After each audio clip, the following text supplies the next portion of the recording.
മറ്റൊരു വിഷു കാലത്തെ റിലീസുകളുമായിട്ടാണ് ഞാൻ ഇന്ന് നിങ്ങൾ മുമ്പിൽ എത്തിയിരിക്കുന്നത്. ഇന്നിപ്പോ നമ്മൾ ഡിസ്കസ് ചെയ്യാൻ പോകുന്നത് 1995 ഏപ്രിൽ മെയ് വിഷു ആ ഒരു സമ്മർ വെക്കേഷനിലൊക്കെ റിലീസുകളെ കുറിച്ചാണ്.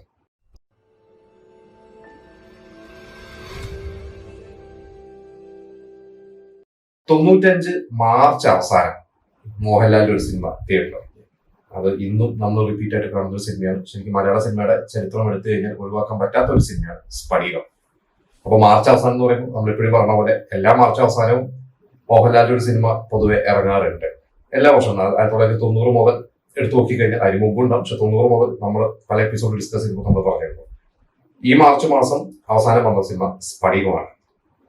സ്ഫടികം ശരിക്ക് കുറെ മുമ്പ്, എനിക്ക് തോന്നുന്നു 93 അതിന്റെ ആലോചനയൊക്കെ തുടങ്ങി, കുറച്ച് സീൻസ് ഒക്കെ ഷൂട്ട് ചെയ്ത് പിന്നീട് പല കാരണങ്ങൾ കൊണ്ട് നീണ്ടുപോയി, അങ്ങനെയൊക്കെ കറങ്ങി തിരിഞ്ഞ് ഒരുപക്ഷെ 94 ഇറങ്ങേണ്ട സിനിമയാണ്. എനിക്ക് 94 തന്നെ അതിന്റെ സെൻസറിങ് ഇല്ല, 95 തന്നെയാണ് അതിന്റെ സെൻസറിങ് ഒക്കെ നടത്തുന്നത്. ആ വർഷത്തെ മോഹൻലാൽ മികച്ച നടനുള്ള സംസ്ഥാന അവാർഡ് ആ ഒരു സ്ഫടികത്തിനും കാലാവാണിക്കും കൂടിയാണ് കിട്ടിയത്. കാലാവാണി പക്ഷെ 96 വിഷുവിനാണ് തിയേറ്ററിൽ എത്തിയത്. 95 തന്നെ അത് സെൻസറിങ് ഒക്കെ കഴിഞ്ഞിരുന്നു. പിന്നെ ഈ മാർച്ച് അവസാനം തന്നെ മറ്റൊരു സിനിമ, മമ്മൂട്ടിയുടെ സിനിമ റിലീസായി. അത് മഴയത്തും മുമ്പേ എന്ന് പറഞ്ഞ സിനിമ. കമല് അതിനു മുമ്പ് ഭൂമിഗീതം, ഗസൽ, ഇങ്ങനെ കുറച്ച് സിനിമകളൊക്കെ 93 ചെയ്ത് ഒന്ന് പരാജയപ്പെട്ട് നിൽക്കുന്നത്, അല്ലെങ്കിൽ ഒന്ന് ഡൗൺ ആയി നിൽക്കുന്ന ഒരു സമയമാണ്. അപ്പൊ 94 കമലിന് ഒരു സിനിമയില്ല. മമ്മൂട്ടിയുടെ ഡേറ്റ് കിട്ടി. മമ്മൂട്ടി വെച്ചൊരു സിനിമ പ്ലാൻ ചെയ്യുന്നു. ശ്രീനിവാസനായിട്ട് മാസങ്ങളോളം ഇരുന്ന് പല പല ഇരുന്ന് ഇവര് പല കഥകൾ ആലോചിക്കുന്നു. അവസാനം അവർക്ക് ലാൻഡ് ചെയ്തു. ഒരു കോളേജ്, ലേഡീസ് കോളേജിലെ ഒരു പ്രൊഫസറായിട്ട് മമ്മൂട്ടി വരുന്നു. അങ്ങനത്തെ നമുക്കറിയാം, നല്ലൊരു കണ്ടിട്ടുണ്ട് സിനിമ. ഞാൻ ആ ഒരു സിനിമയൊക്കെ എങ്ങനെ സംഭവിച്ചു എന്ന് പറഞ്ഞേ ഉള്ളൂ. അങ്ങനെയാണ് ആ സിനിമ തിയേറ്ററിൽ എത്തുന്നത്. മാർച്ച് അവസാനം എത്തി. പിന്നെ ഏപ്രിൽ ഫസ്റ്റ് വീക്കിന് മാനാമത്തായി സ്പീക്കിംഗ് ആണ് തിയേറ്ററിൽ വന്ന സിനിമ.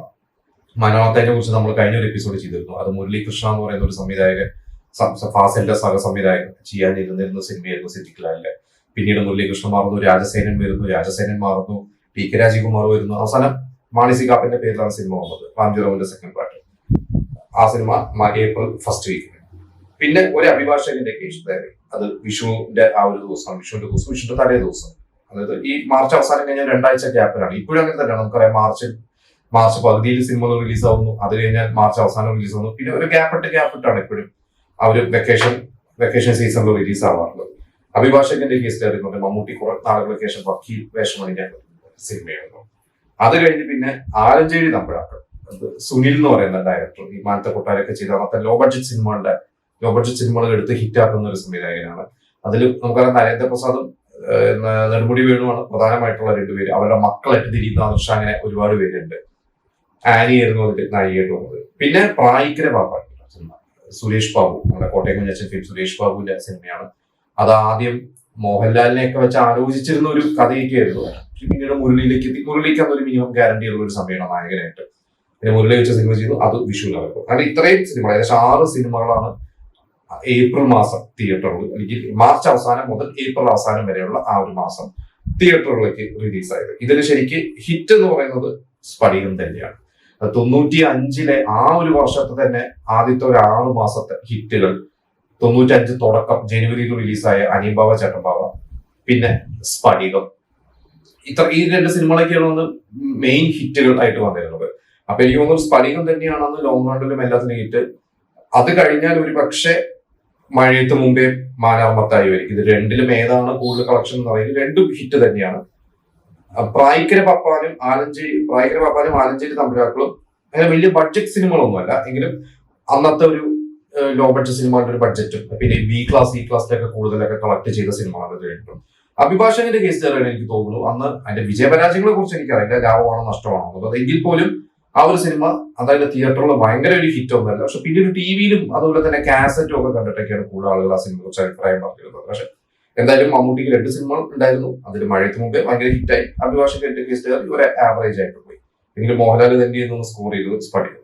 പിന്നെ മെയ് ഫസ്റ്റ് വീക്ക്, എനിക്കുള്ള ഇത് ഏപ്രിൽ എൻഡ് മുതൽ തന്നെയാണ്. ഏപ്രിൽ ഏറ്റവും ലാസ്റ്റും പിന്നെ മെയ് ഫസ്റ്റ് വീക്ക് മുതൽ മെയ് അവസാനം വരെ കുറച്ച് സിനിമകൾ ഇറങ്ങിയത്. എനിക്കതിന്റെ എക്സാക്ട് ഡേറ്റ് അറിയില്ല, എങ്കിലും ഞാൻ ആ സിനിമകൾ പറയാം. ഒന്ന് മിന്നാമിനിങ്ങിന് മിന്നം കിട്ടും, തുളസിദാസിന്റെ സിനിമ. ജയറാമും ശോഭനയും ജഗദീഷും ഒക്കെ അഭിനയിച്ച സിനിമ. നമ്മൾ ഒരുപാട് റിപ്പീറ്റ് ആയിട്ട് കാണുന്ന ഒരു സിനിമ, നല്ല രസമുള്ള സിനിമയാണ്. എനിക്ക് തോന്നുന്നു അവർ ആദ്യം ആലോചിച്ചത് മോഹൻലാലിനെ വെച്ച് തുളസിദാസ് മോഹൻലാലിനെ വെച്ചിട്ട് കുറെ നാളുകൾക്ക് ശേഷം പിന്നീട് മിസ്റ്റർ ബ്രഹ്മചാരി, കോളേജ് കുമാരനൊക്കെ ചെയ്തത്. മിസ്റ്റർ ബ്രഹ്മചാരി ആയിരുന്നു തുളസിദാസ് സിനിമയിൽ 89 വന്ന് തോന്നുന്നു 2003 മോഹൻലാലിനെ വെച്ചൊരു സിനിമ ചെയ്യുന്നത്. പക്ഷെ അതിനു മുമ്പ് പല ആലോചനകൾ ഉണ്ടായിരുന്നു. എനിക്ക് തോന്നുന്നു പൂച്ചയ്ക്കാര് മണി കെട്ടും, 1000 നാവുള്ള അനന്തൻ, അതുപോലെ തന്നെ ഈ പറയുന്ന മിന്നാമിനിങ്ങിന് മിന്നും കെട്ട്, ഇതെല്ലാം മോഹൻലാലിനെ വെച്ച് തുടക്കം ആലോചിച്ചിരുന്നതാണ്. പിന്നീട് 10 നടന്മാരിലേക്ക് എത്തിയത്. എന്നാലും മിന്നാമിനിങ്ങിന് മിന്നും കെട്ട് ആ മെയിൽ ഇറങ്ങിയ ഒരു സിനിമയാണ്. പിന്നെ മോഹൻലാലിന്റെ തന്നെ മറ്റൊരു സിനിമ തച്ചോളി വർഗീസ് ചേക്കോ. അത് ഒരു ഇടവേളയ്ക്ക് ശേഷം മോഹൻലാൽ അത്തരത്തിലുള്ള ഒരു റോള് നമുക്കറിയാം. ഒരു കളരിപ്പയറ്റും കാര്യങ്ങളൊക്കെ ആയിട്ട് ഒരു സിനിമയാണ്. ശരത്തിന്റെ മ്യൂസിക് ആയിരുന്നു ആ സിനിമ. പക്ഷെ അന്ന് അങ്ങനെ വലിയ വിജയമല്ലായിരുന്നു. ഈ സ്ഫടികം വന്ന് തിയേറ്ററിൽ ഇങ്ങനെ തരംഗമായി ഓടിക്കൊണ്ടിരിക്കുകയാണ്. അപ്പൊ സ്ഫടികം ഇറങ്ങിയ ഏകദേശം 1 മാസം കഴിഞ്ഞ സിനിമ ഇറങ്ങുന്നത്. പക്ഷെ സ്ഫടികത്തിന്റെ ഒരു അത് മുങ്ങിപ്പോയ ഒരു സിനിമയാണ്. പിന്നെ സാദരം എന്ന് പറയുന്ന സിനിമ ലോഹിദാസിന്റെ സ്ക്രിപ്റ്റ് ആണ്. ജോസ് തോമസ് എന്ന് പറയുന്ന സംവിധായകൻ, സുരേഷ് ഗോപി, ലാലുലക്സും ചേട്ടനനിമാരായിട്ട് അതൊരു ഭയങ്കര സീരിയസ് ആയിട്ടുള്ള സിനിമയാണ്. ഒരു ഫാമിലി സബ്ജക്റ്റ് ആണ്. ആ സിനിമ എനിക്കൊന്ന് തിയേറ്ററിൽ അങ്ങനെ ഭയങ്കര വിജയമല്ല. പക്ഷെ ഒരു സുരേഷ് ഗോപിയുടെ ഏത് സിനിമ ഇറങ്ങിയാലും ഒരു മിനിമം ഒരു ഗ്യാരണ്ടി ഉണ്ടാവുമല്ലോ. അങ്ങനെ ആളുകൾ കയറി കണ്ടൊരു സിനിമയാണ്. പക്ഷെ സുരേഷ് ഗോപി സിനിമയ്ക്ക് ആക്ഷൻ ഇല്ലെങ്കിൽ ഒരു വിഭാഗം പ്രേക്ഷകർ പോയിരുന്നില്ല. Family audience ചെറുപ്പക്കാരൊന്നും പോയിരുന്നില്ല. അങ്ങനെ മുങ്ങിപ്പോയ ഒരു സിനിമ തന്നെയാണ് സാധനം. പിന്നെ ബാബു ആന്റണിയുടെ സ്ട്രീറ്റ്, അതില് വിക്രം വില്ലനായിട്ട് അഭിനയിച്ചിട്ടുണ്ട്. നിങ്ങൾ പലരും കണ്ടിട്ടുണ്ടോ സിനിമ? അനിൽ ബാബുവാണ് ആ സിനിമ സംവിധാനം ചെയ്തിരിക്കുന്നത്. ആ ഒരു സിനിമ പക്ഷേ തിയേറ്ററിൽ അങ്ങനെ അന്നൊരു മിനിമം ബാബു ആന്റണിയുടെ സിനിമയ്ക്ക് പോലെ ഒരു അന്നത്തെ മറ്റ് ബാബുവിന്റെ സിനിമകളെ പോലെ ബ്ലോക്ക് ബസ്റ്റർ ആയിരുന്നില്ല. പക്ഷെ ഒരു ആവറേജ് പോയ ഒരു സിനിമയായിരുന്നു. പിന്നെ പുന്നാരം എന്ന് പറയുന്ന ജഗതി ശ്രീകുമാറിന്റെ സിനിമ. ജഗതി ശ്രീകുമാർ കൽപ്പനയാണോ ഊർവശാനെ പെട്ടെന്ന് മറന്നുപോയി. പക്ഷെ ആ സിനിമ അങ്ങനെ ഭയങ്കര ഒരു വിജയമല്ല. കുറച്ചൊരു സീരിയസ് സബ്ജക്ട് കൂടിയായിരുന്നു. പിന്നെ കളമശ്ശേരി കല്യാണ യോഗം, അത് മുകേഷ്, നവാസ്, അങ്ങനെ കുറെ പേര്, പ്രേംകുമാർ, അത് അത്യാവശ്യം തരക്കേടില്ലാത്ത തിയേറ്ററിൽ ഓടിയ ഒരു സിനിമ തന്നെയായിരുന്നു. അപ്പൊ എന്തായാലും ഈ ഒരു മെയ് മാസം നോക്കുകയാണെങ്കിൽ എനിക്ക് തോന്നുന്നു ഇതിൽ ഏറ്റവും വലിയ ഹിറ്റ് മിന്നാമിനിങ്ങിന് മിന്നും കണ്ടത് തന്നെയാണ്. അത് കഴിഞ്ഞ പിന്നെ തച്ചോളി വർഗീസ് ചേക്കോ, സാദരം, സ്ട്രീറ്റ്, കളമശ്ശേരി കല്യാണ യോഗം, പുന്നാരം എല്ലാം ആവറേജ് പോയത്. കളമശ്ശേരി കല്യാണ യോഗം അത്യാവശ്യം ഹിറ്റായിട്ടുള്ള ഒരു സിനിമയാണ്. സാദരം ആവറേജ് പോയ ഒരു സിനിമയാണ്. എങ്കിൽ പോലും എന്തായാലും ഈ 95 എന്ന് പറയുന്ന ആ ഒരു സമ്മർ വെക്കേഷനിൽ ഏപ്രിലും മെയ്യും ഒക്കെ എടുത്തു കഴിഞ്ഞാൽ നമ്പർ 1 എന്ന് പറയുന്നത് സ്ഫടികം തന്നെയാണ്. പിന്നെ അത് കഴിഞ്ഞിട്ടാണ് ഞാൻ ഈ പറഞ്ഞ സിനിമകളൊക്കെ. പിന്നെ മാർച്ച് മാസം റിലീസായ ഒരു സിനിമ അന്ന് തിയേറ്ററിൽ അപ്പോഴും ഈ ബി ക്ലാസ്, ഇ ക്ലാസ്സിൽ ഉണ്ടായിരുന്നു. അതിലൊന്ന് ഹൈവേ എന്ന് പറയുന്ന സിനിമയാണ്. എനിക്ക് തോന്നുന്നു ഹൈവേ തൃശ്ശൂര് രാഗം തിയേറ്ററിൽ അന്ന് നൂൺ ഷോ, ഈ ഏപ്രിലും മെയ്യിലും ഒക്കെ നൂൺ ഷോ ഓടിയിരുന്നതായിട്ടാണ് എന്റെ ഒരു ഓർമ്മ. അന്നും തിയേറ്ററിൽ ഉണ്ടായിരുന്നു. പിന്നെ ബി ക്ലാസ്, ഇ ക്ലാസ്സിൽ അതുണ്ടായിരുന്നു. പിന്നെ അനിയൻ ബാബ ചേട്ടൻ ബാബ സിനിമ അന്ന് ജനുവരിയിൽ ഇറങ്ങിയിരുന്നതാണ്. അത് കുറെ മാസങ്ങൾ ഓടിയ ഒരു സിനിമയാണ്. അത് വന്ന് ചില സി ക്ലാസ് സെന്റേഴ്സിലൊക്കെ വിഷു സീസണിൽ ഉണ്ടായതായിട്ട് ഞാൻ ഇവിടെ വായിച്ചിട്ടുണ്ട്. പിന്നെ തമിഴിൽ ഒരു സിനിമ അന്ന് മാർച്ചിൽ ഇറങ്ങിയിരുന്നു. അത് ഇവിടെ ഏപ്രിലും മെയ്യിലും അത്യാവശ്യം ഓടിയ ഒരു സിനിമയാണ്. അത് ബോംബെ എന്ന് പറഞ്ഞ മണിരത്നത്തിന്റെ സിനിമയാണ്. എനിക്ക് തോന്നുന്നു അന്ന് മാർച്ച് 18 എന്താണ് അവിടെ തമിഴ്നാട്ടിൽ ഇറങ്ങിയത്, 10 18 തമിഴ്നാട്ടിൽ ഇറങ്ങിയത്. പക്ഷെ ആ സിനിമ കേരളത്തിൽ സൈമിൾട്ടേനിയസ് റിലീസ് ഉണ്ടായിരുന്നു എന്ന് എനിക്ക് ഓർമ്മയില്ല. എന്തായാലും തൃശ്ശൂർ ആ ഒരു സിനിമ മെയ് മാസമാണ് തിയേറ്ററിൽ എത്തിയിട്ടുള്ളതാണ് എന്റെ ഓർമ്മ. ഒരുപക്ഷെ അന്ന് ഈ പറഞ്ഞ സൈമിൾട്ടേനിയസ് റിലീസോ അല്ലെങ്കിൽ എന്താ പറയുക വൈഡ് റിലീസുകളോ ഒന്നും ഇല്ലാത്തൊരു കാലമാണല്ലോ. മലയാള സിനിമ പോലും വന്ന എല്ലാ ജില്ലകളിലും എല്ലാ തിയേറ്ററിലും ഒരുമിച്ച് ഇറങ്ങാറല്ലേ. വളരെ സൂപ്പർ സ്റ്റാർസിന്റെ സിനിമകൾ മാത്രമേ ഉള്ളൂ. ഇവൻ തിയേറ്റേഴ്സിന്റെ ഒരു ക്ഷാമുണ്ട് നമുക്കറിയാം. എനിക്ക് കമ്മീഷണറൊക്കെ തൃശ്ശൂർ ഇറങ്ങുന്നത് വിഷു കഴിഞ്ഞിട്ട് 2 ആഴ്ച കഴിഞ്ഞിട്ടാണ്. പല സിനിമകളും അങ്ങനെയാണ്.